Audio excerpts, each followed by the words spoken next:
We talked this morning to coordinate our outfit, and I wanted Max to wear black, and Max wanted me to wear white. So we agreed.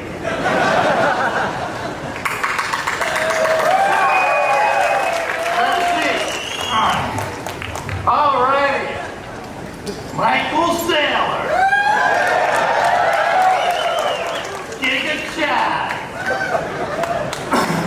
Max Keiser, High Priest of Bitcoin. Father, I've sinned. My first question is, what does it feel like to be a newbie? You know, I was going to tell you, I realized that I first bought Bitcoin 1 year ago yesterday, and so this is the end of my rookie year.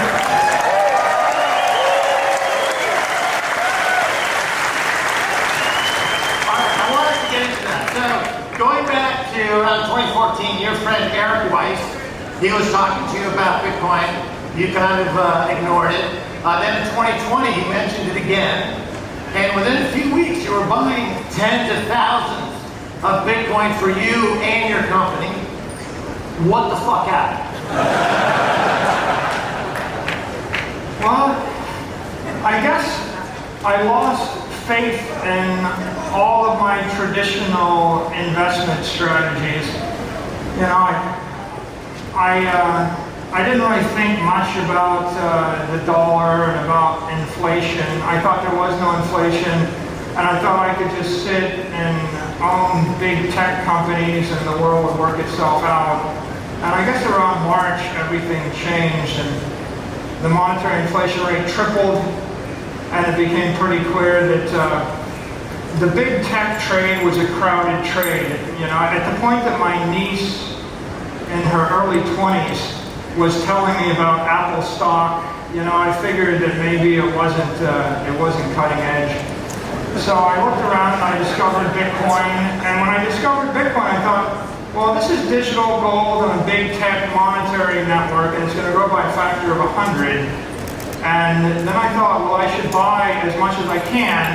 And what I tell people even this day is what I was buying it, and I was thinking, I have to buy as fast as I can, as much as I can, because someone else might figure this out before, and I won't be able to. And okay, that's really interesting for the shareholders, but I mean, my understanding is that you were visited by the ghost of Satoshi that night and came to you in a dream and converted you. That's not the story. Yeah, Satoshi speaking through all of her or his disciples on YouTube. Your laser eyes are pointed right at my brain right now. Are you stealing my private keys? No, you should keep your private key. Yes, she did. I don't want your private key. Really? Okay, well, we just met, so I guess that would be a bit forward. Let's move on to some recent comments you made. You were on talking about Bill Maher recently, and you said the following: there's something cruel and tasteless about a rich white male who wants to deprive billions of poor men, women, and children in Africa, Asia, South America of basic human right of economic self-preservation so they can generate a few laughs. It's a very kind of profound thing to say. And can you just talk a little bit about this idea of property rights for billions around the world and what Bitcoin offers and how you see that? You know, I think after you study Bitcoin, the light bulb goes off, and what I realized is anybody on earth that wanted to own anything, that wanted to own some property, has a choice. You can buy land somewhere, but someone can tax it and take it away from you. You can buy gold, but someone can take it away from you. You can buy stocks, but you can never take possession of it. You can buy debt, you can never take possession of it. You can buy jewelry, people will take it away from you. And Bitcoin is the apex property of the human race. It's the first time we figured out how to create true property that you can take possession of with full custodial rights, that's least likely to be impaired, that's most mobile. And so Yeah, it doesn't matter if you have $1 billion. If you have $1 billion, you can buy a building in Manhattan or Bitcoin, you'd rather have the Bitcoin. And it doesn't matter if you have $387. If you have $387, you can still buy the Bitcoin, take it anywhere. And if you compare that to buying silver or gold or land or stock, your custodial, your property rights are impaired by everything else. And so I think Bitcoin is truly a seminal invention of the human race, because for the first time in human history, we can grant property rights to 8 billion people. And that's what I think is cool.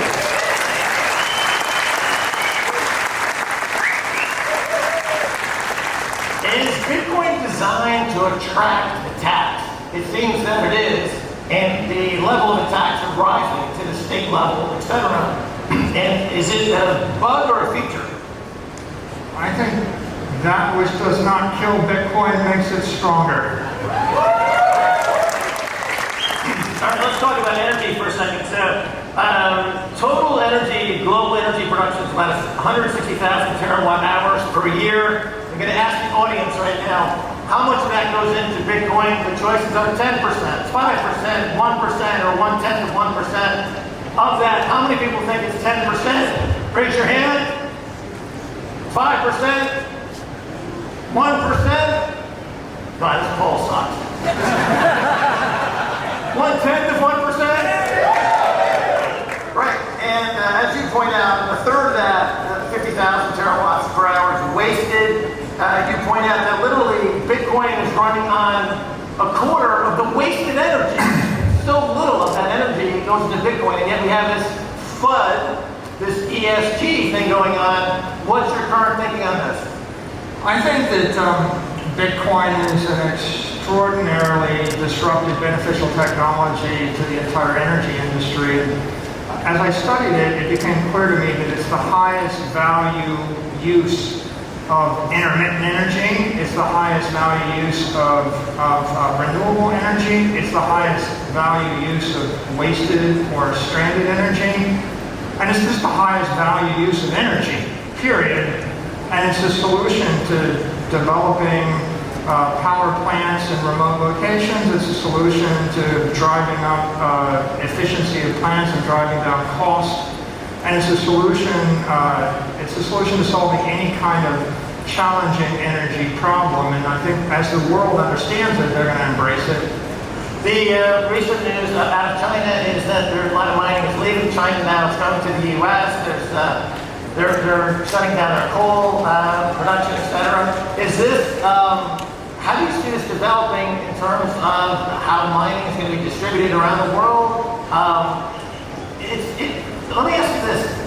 It seems that if we went on the global Bitcoin standard, total global energy use would be cut by an enormous amount, because you're defunding central banks, you're defunding fiat money, you're potentially defunding huge military operations, just by going on a Bitcoin standard. Isn't that the greenest thing anyone could possibly do?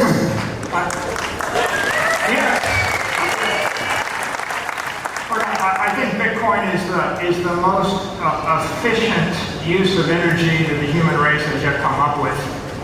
I looked at the annual report of Google, and Google puts about 170 or 180 billion dollars of energy into their business to create 1.8 trillion dollars of an asset. Bitcoin puts $4 billion of energy and capital investment to create an $800 billion asset. So Bitcoin, you put in $1, you get out $200. Google, you put in $1, you get out $10. I studied the entire S&P index and all the annual reports. You put in $1, you get out $4. If you look at a bank, JP Morgan, they spend $1 to generate $3.8 of value. And if you study an airline, they put in $1 to get out 40 cents. So Bitcoin is, it's some 20 times more efficient than Google, and it's 50 times more efficient than a normal company, and it's 500 times more efficient than real energy producers. And I think Bitcoin miners are underappreciated. I mean, they're the path they're the first line of defense against the entire network. They're securing the network, And the way that Bitcoin mining works is they're finding the jurisdiction that has the most political support. So Bitcoin miners are finding political capital. They're finding energy capital. They're finding the cheapest energy. They're finding engineering capital. They're engineering these beautiful Bitcoin mining centers that are heat engineered, very complicated. They're finding technical capital in terms of semiconductors and ASICs. They're putting all of that together with the raw energy in order to provide the security to the network, and they're migrating continually to the cheapest power, the most supported political jurisdiction, and they're instigating upgrades in the technology. And they're doing that dynamically without being told to do it, to the benefit of everyone in the entire ecosystem. I think that's really a beautiful thing.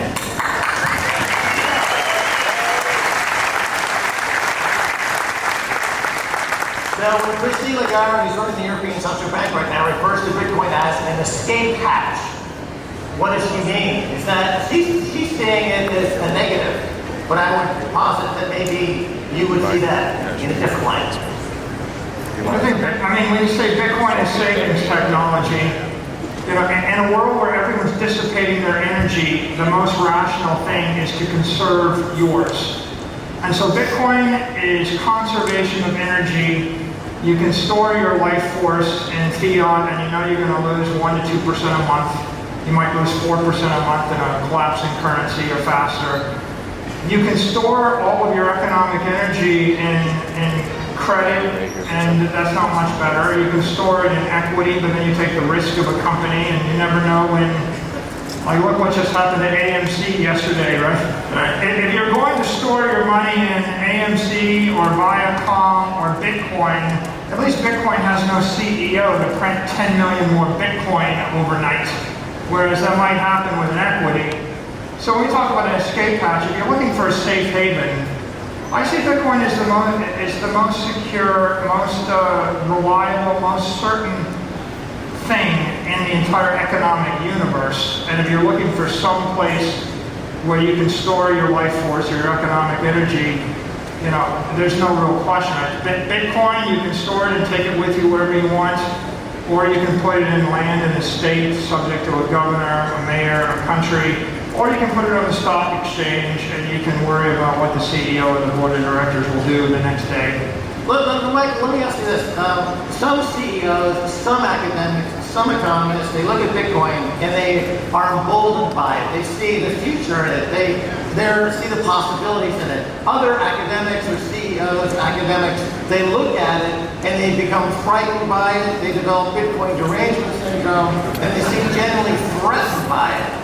What goes on? What happens? Is something in the mind, but they're not prepared for it? You're now on the front line of this thing. You're very visible. You're the CEO. You're the guy. You're talking to them. What explains this phenomenon, the Bitcoin derangement syndrome phenomenon? I think that if you're comfortable in your environment, if you have plenty of wealth and you're in a comfortable situation, then it's in your best interest just to assume that things will go on the way they are. And you can't imagine a change in the underlying physical circumstances of your environment. You know, like if the ship is sinking and you know the ship is sinking, then you become enamored with the lifeboat. But if you don't know the ship is sinking and you've got the luxury cabin on the ship and someone comes and knocks on your door and says you got to run out and jump in the water right now, you think that it's a nagging problem. So to appreciate Bitcoin, you got to put in the work, but you have to have the motivation. And I think that some people put in a lot of work, learned it and understood it, and then of course they're very passionate about it. Others, they have the motivation, but they haven't put in the work. And then a lot of people don't have the motivation, right? It's not going to change their life. And so they can't conceive of their worldview changing or sinking because they're just thinking, like whenever I see anybody criticize, I say, well, what's your solution to people in Argentina? Right? It's like when you're in New York and Manhattan and you're in a cocktail party and then you're criticizing. It's like, what are you saying to everybody else in Africa or South America or Asia or Venezuela? What is your solution to them?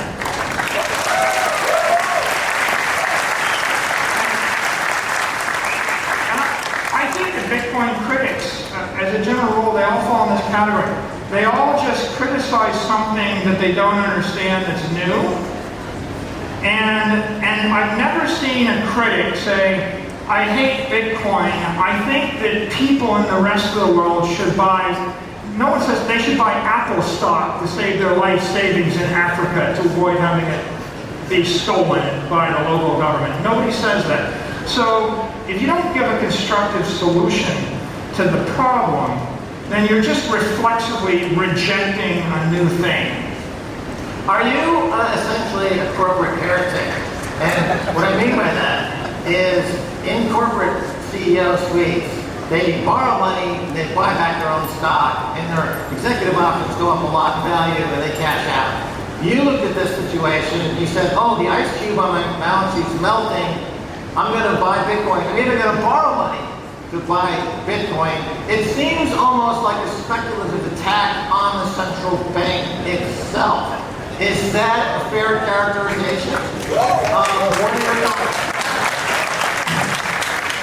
I think for a decade, conventional treasury strategy was I buy short-dated treasuries, and in order to get my stock up, I buy back my equity and leverage up my cash flows.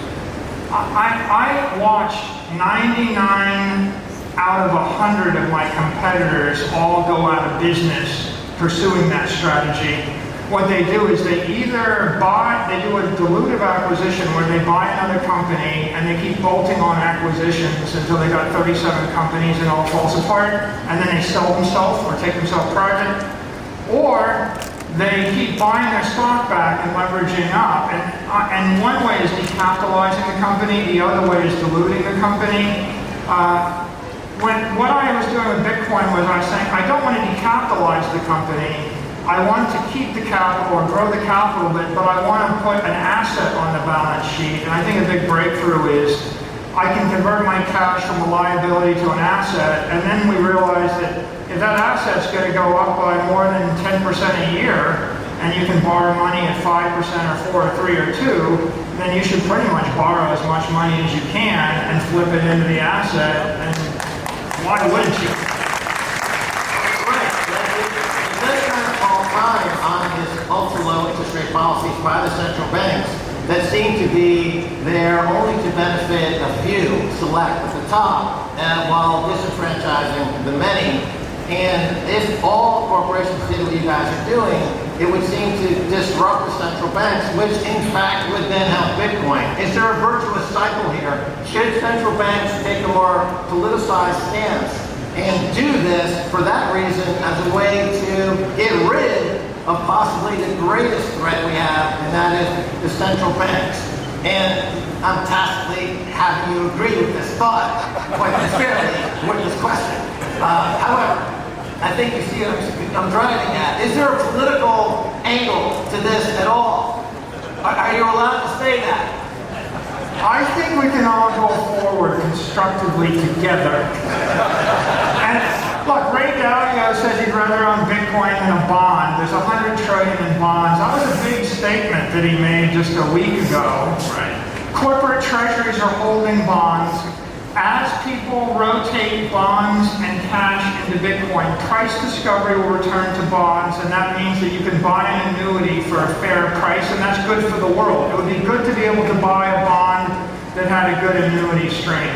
I think the price discovery will return to stocks, and you'll be able to buy a stock that pays a decent dividend that's less risky, and that will be good for the world. I think that you'll be able to buy, if we demonetize residential real estate, you'll be able to buy a house at half the price that's twice as good. That'll be good to the world. And so I think that the virtuous cycle is Bitcoin is demonetizing gold. Your jewelry will be twice as good, half as expensive. Is demonetizing real estate. Your house will be twice as big, half as expensive. Is demonetizing debt. You will be able to buy an annuity that yields 8% interest with no risk. Is demonetizing equity in ETFs. You'll be able to invest in a company and not pay 50 times revenue and take a risk. You'll be able to invest reasonably. And so Bitcoin fixes everything. And it fixes... And if you wish to make a political statement, the political statement would be, it fixes governments because as it fixes everything else, governments act rationally. And right now, you can see governments acting rationally, right? In weak countries, their currency collapses to zero, and they have to adopt a new currency. Right now, they're adopting the dollar. I see a world where 8 billion people have a mobile device, and they have a digital wallet, and they have a digital currency like a dollar or a euro, and then they have a digital asset, Bitcoin. And Bitcoin links together 8 billion people, links together 100 million companies. It synchronizes the world across political jurisdiction, and it returns rationality to the entire financial system, and it returns freedom and property rights to the human race.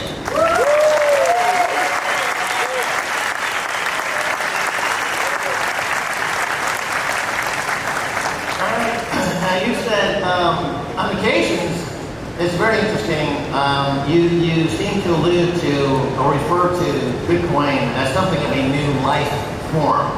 And sometimes you refer to it as evolving. You say nothing can compete with Bitcoin as money unless it's a unique, beautiful creature that does something unique. It's like plankton or a lobster.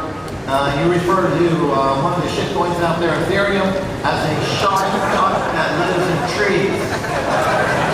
Right? So you use these life-affirming metaphors quite often, but the idea isn't the reason I bring this up is because the difficulty adjustment, the way it acts, seems like it's alive in a lot of ways. So what are your thoughts on this? I think that a crypto is a living creature. We've released life in cyberspace. And Bitcoin, you can think of it as a plant life or a plankton. It's a base level life. It's not the most complicated creature. It's not. You could think of it some of the other DeFis. They want to be animals and run around, and Bitcoin wants to be greenery and cover the entire earth. Once you've released the DNA of the Bitcoin, you just have to let it fester everywhere in the world and let it be it. I think the beautiful thing about Bitcoin is it's done. There's no reason why it can't become a 100 trillion, 200, 300 trillion dollar creature. And the fundamental difference, I think, with a crypto asset like Bitcoin versus what other people are trying to do in those spaces is the whole idea of a crypto asset is I put my monetary energy, my life force into it, and then I let it live for the next 1,000 years. And it's okay just to be alive for 1,000 years. It's okay to be, what's wrong with being rich forever, right? I mean, and that's what Bitcoin is. And then all of the innovation will take place with the layer 2. I think when Square builds Bitcoin, when PayPal builds Bitcoin into its layer 2, as people build Lightning applications into their applications on the layer 2, I think they're doing all the beautiful, intricate, functional, high-performance things, and they take the risk, they have the upside, but we don't impair the underlying base layer, the life force of the world is Bitcoin. We just gotta let it be and respect it for what it is and not mess with it.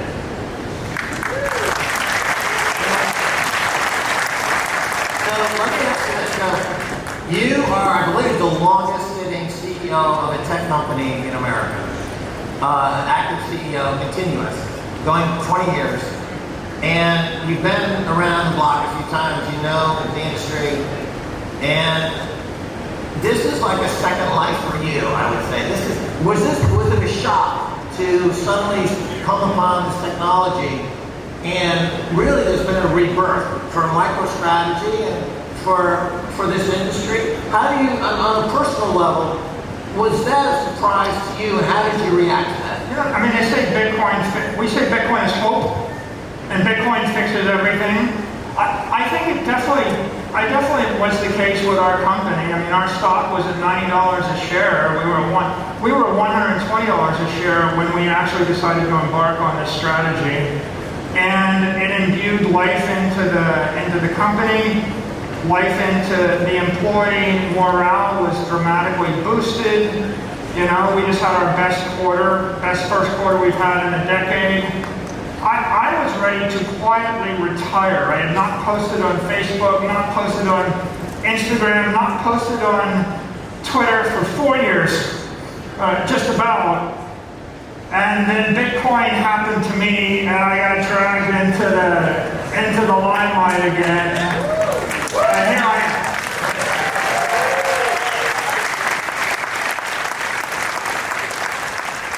Yeah, it's a really incredible story. And so you mentioned something I was curious about, the culture of the company. You know, the CEO kind of establishes the mood, the culture of the company. So the Bitcoin now has changed the culture. You've seen a change in what's going on in MicroStrategy in that sense. Yeah, I mean, the employees are really fired up. Would you say that that's another selling point? In other words, when you talk to other CEOs, you say, oh, the stock's great, this asset's great, melting ice cube is great. But you know what? The culture at our company is also great. We got, I think you have 2,000 employees. It's a big company. It's also a huge benefit there. Is that another point that needs to get across to these CEOs and might be sitting on the fence? You know, Bitcoin is a technical imperative, it's an economic imperative, and it's a moral imperative. And if you want to revitalize your company, then you need to embrace it, right? And we see that example.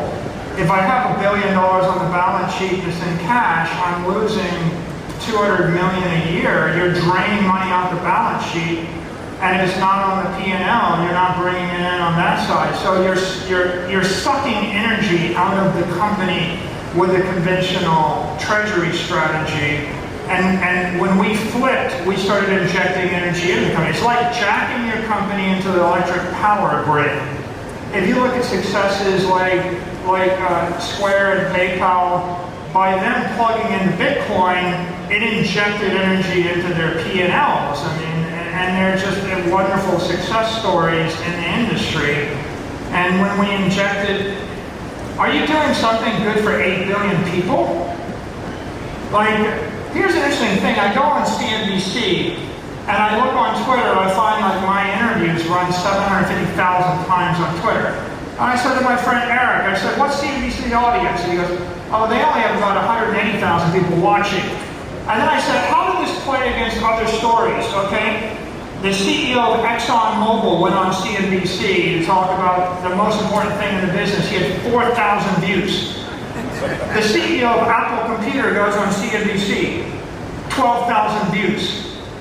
Barry Diller goes on CNBC and he talks about how he hates Apple Store and how the entire mobile app ecosystem is wrecked. 12,000 views. And so I think the story here is Bitcoin is hope for 8 billion people. If your company is going to be meaningful to the world, do something to spread Bitcoin. And if your company is sitting on a balance sheet that's investing their money into an asset which is losing 20% of its value every year, now here's a good idea, right? Stop the bleeding. Stop the bleeding. So finally, let's just talk about the cyber hornets. On your Twitter, the lead tweet is the mentions of cyber hornets, the plebs, the medium artists, the ground forces, the people who are fighting every day in the trenches, who are fighting for those 10 Satoshis, 20 Satoshis, who are spinning the... Are they to this Renaissance 2.0? I think that the reason that Bitcoin is going to win is because of the community ethos. And when I refer to cyber hornets, yeah, I refer to everybody on Twitter and everybody in the community that's educating the world and defending Bitcoin. Yeah, and they're the loud, in-your-face cyber hornets. But I was also thinking about every Bitcoin miner running a Bitcoin mining rig everywhere on Earth, and they're fighting for the network. And I was thinking about everybody running a node. I think about a node is like an altar to Satoshi in your house. As long as everybody is running that node, they're defending the network and they're defending the movement. And I was thinking about every company And I was thinking about every single technology that integrates into Bitcoin. I was thinking about every analyst and every politician and every journalist that's defending, speaking out for, educating, or supporting this network.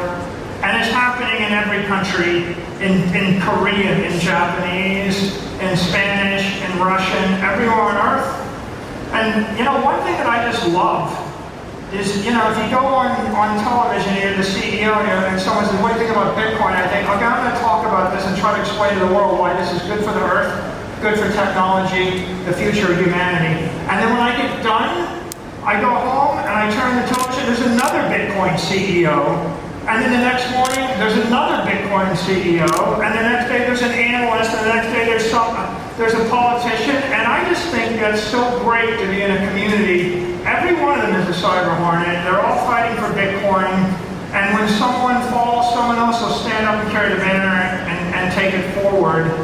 And I don't think you can say that about anything else on this earth. Come to the hour. Come to the like the show.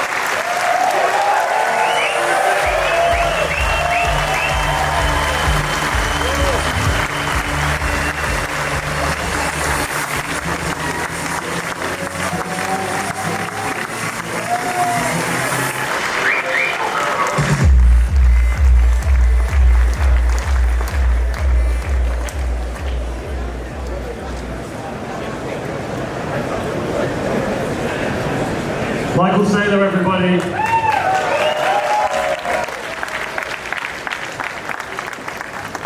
Right. We quieted down a bit.